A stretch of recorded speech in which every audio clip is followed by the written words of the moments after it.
ABS dashboard ko ito. Nangyari naman yan, issue nito is na lumubog sa baha. Lumubog sa bayan. Hanggang dito ang lubog niyan, sabi ng may-ari. Kasi sinakay na lang ko sa sa L300 Nang pinapunta dito yung motor na to kasi ayaw na umandar. So lumubog sa bahayan. Kaya kita mo, doon na yung filter. Ang binuksan ko yung tagas yung tubig niyan. And then, nilinis ko na rin ang karburador niyan. Tapos, ang pinakamalupit niya na ginawa ko nung nakaraan araw, ito. Dahil lumubog to sa baha hanggang dito, siyempre, yung putik pumasok dun sa magneto. Kaya nilinis ko din yung magneto niyan. Punong-puno ng punong-puno na siya ng putik. So wala siyang contact ngayon, walang kuryente lumalabas. Yan. Tapos at the same time, yung battery din niya, dead na rin. Ito yung battery niya. Ito yung pinabili kong bago. Kasi nag-shortage yan. So yun, nalinis na natin ang carburetor, nalinis ang magneto. Ngayon ginagawa ko nito, napaandar ko na siya. Bali ang ginawa ko ito is inuna ko munang linisin yung makina dahil binaha, di ba? So nangyari sa kanya, humingi mo tayo ng budget sa may-ari na crudo muna ang nilagay ko doon sa oil. Nung madrain ko yan, siyempre kulay kapit gatas ang lumabas dyan dahil puro tubig. And then tawag doon is flashing, di ba? Para pag naglilinis. So nakadalawang muna ako, crudo, para malinis. And then naglagay ako ng isang oil, ordinary lang na oil. Yun yung i-drain ko ngayon. Para after ko siyang ma-drain, yung para na talaga sa kanya na oil ang ilalagay para pagkuha nila bago yan na yung bago na yung oil. So, ganun po ang ginawa ko dyan. Para panigurado lang na malinis ang makina. Kahit itong ganun din sa gear oil. Yan yan ang kulay ng gear oil. Pati yung oil niya na tinapong ko na. Ganun ang kulay. So ngayon dahil na flashing natin to ng ng crudo. Tapos itong nilagay ko rin ang lalabas dito, siyempre yung oil na sinasabi ko. Tingnan natin kung madumi pa ba.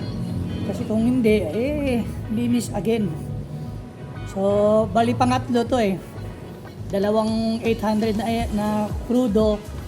And then ito, 800 ml din na oil. Bago ang nilagay, hindi used oil. Para malinis niya yung makina. Tingnan natin kung anong result nito. Di ba? Kaya mahirap magtiwala na hindi linisin talaga. Diba? Kulay gatas pa din, kita nyo naman, Yun. Nalinis na. Mukhang kailangan pa ng isang pasada pa sa linis kasi may halo pa talagang tubig, Makikita nyo naman sa kulay. Isang pasada pa ng crudo nito. Yan ang gagawin natin dyan kasi wala, sobrang dumi ng loob. Tapos update na natin ito mamaya pagka okay na. Okay daw So yan, unti-unti na natin ibalik kung dapat ibalik, Yan. Ito, tapos yung upuan. Yan. Balik na natin itong pan, tapos yung pan cover. Okay. Kunti na lang kulang. CVT cleaning din tayo kasi binaha yan, pinasok yan. After natin maibalik tong yung pan at saka pan cover. Pag CVT cleaning naman tayo. Ito natin si pan cover. Si pan cover naman. Yan ang itsura. Inaabot ng baha.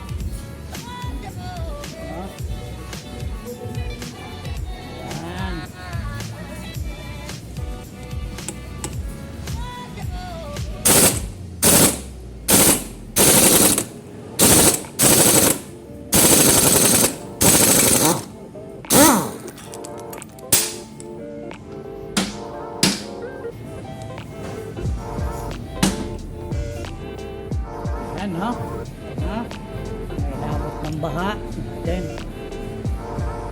Hmm?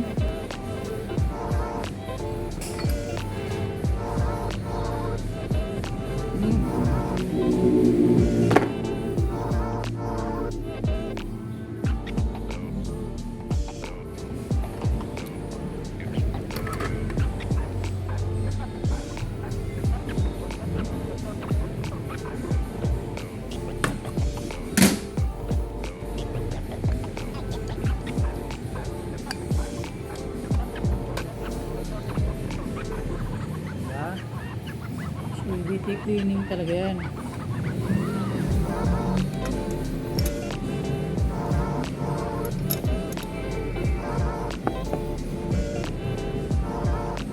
Ito pa yung bola. Nalawang lang. So, yun ang itsura ng pagbinaha. So, cleaning time na tayo. Cleaning time. No?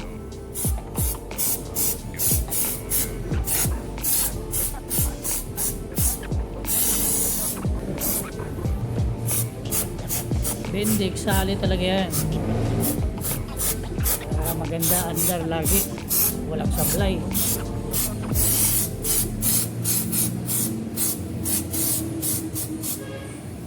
Ayan.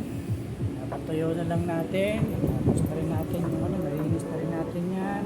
Well, babalik na natin. Ha? Okay.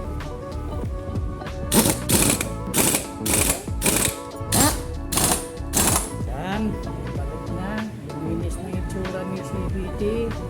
Start natin.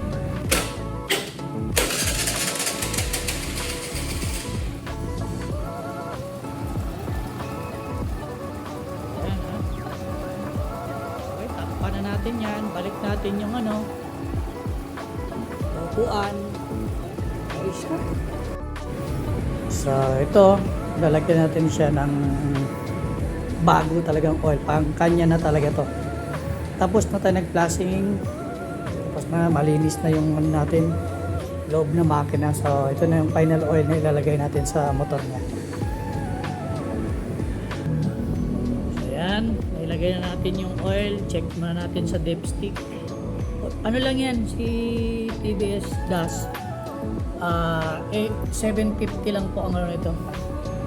Ang oil na nilalagay. Kaya yung 800, may tira talagang konti. Hop. Yan. Sakto lang ang oil. Yes, yan. Tapos na. Try natin, panda rin. Start.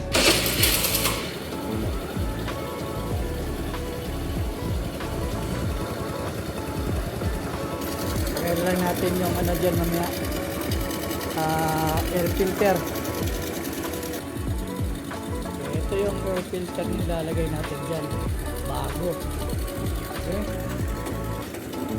Foam.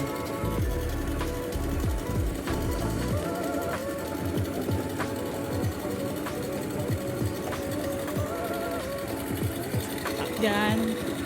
Okay. Yan, tapos na natin siyang ano. Okay.